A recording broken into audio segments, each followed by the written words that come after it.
Hai semuanya, kembali lagi sama aku Natasha.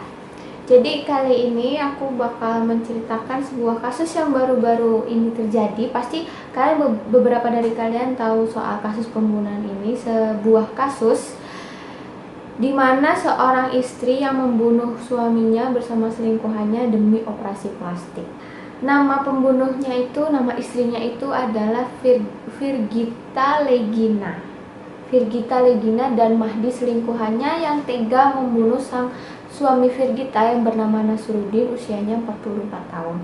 Nah, si Virgita ini usianya masih 24 tahun, masih muda ya, sama aku aja beda 2 tahun. Terus Mahdi ini seorang pengangguran asal Afghanistan yang mengadu nasibnya di kota Jayapura. Jadi pembunuhannya ini juga terjadi di kota Jayapura tepatnya. Lupa tadi aku mau ngomong di awal. Terus Nasruddin ini ceritanya ternyata adalah seorang pemilik toko emas yang sering dijuluki juragan emas di sana. Jadi kronologinya, Virgita dan Mahdi itu membuat sebuah skenario dengan cara seolah-olah merampok, padahal mereka berdua itu berniat untuk membunuh si Nasruddin. Nasruddin dibunuh dengan cara yang sangat sadis, yaitu ditusuk di sekujur tubuhnya sebanyak 20 kali.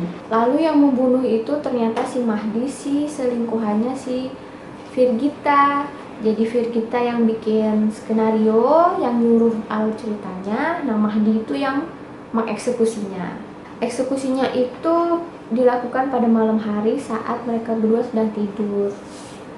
Mereka berdua itu si Mahdi sama istrinya. Nah, diketahui Virgita sama si Mahdi itu sudah berhubungan semenjak awal Februari 2021. Lalu mereka merencanakan skenario tadi itu sejak awal Mei, tapi baru terrealisasikan, baru bisa membunuh itu di bulan Juni kemarin, tepatnya tanggal 28 Juni 2021. Beritanya itu udah rame banget. Pasti kalian ada beberapa yang tahu, mengikuti berita-berita di internet maupun di TV. Setelah melakukan aksinya, Virgita berbohong kepada tetangga dan para saudara-saudaranya. Virgita mengaku suaminya itu dibunuh oleh kawanan perampok 4 orang, dan di situ katanya Virgita itu mengaku dirinya sendiri yang menghentikan aksi perampokan yang membunuh suaminya. Virgita menjelaskan kepada polisi kalau dia melihat sang suaminya itu berusaha menyelamatkan barang-barang yang dirampas oleh perampok itu, berusaha menyelamatkan. Tapi kalau secara logika, kenapa mereka nggak kabur kan? Kan kalau misalnya kita dirampok kan mending kita lari aja daripada menyelamatkan barang-barangnya. Terus si Virgita juga katanya sambil melihat suaminya mempertaruhkan nyawanya demi barang-barangnya, Virgita juga melihat si perampok itu menusuk suaminya hingga akhirnya meninggal dunia.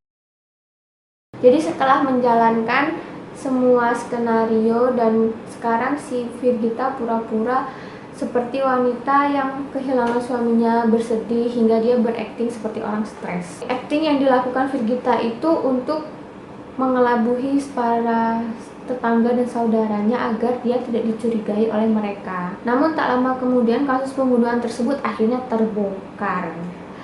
Jadi setelah si Nasruddin dibunuh, polisi melakukan wawancara dengan Virgita.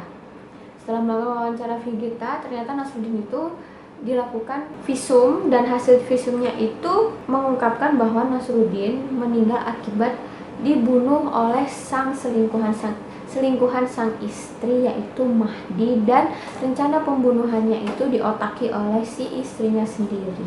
Setelah kasus pembunuhan terungkap, akhirnya Virgita dan Mahdi menjadi tersangka dan dibawa ke kantor polisi, hingga pada akhirnya akibat tindakan yang dilakukan oleh mereka berdua dihukum penjara seumur hidup.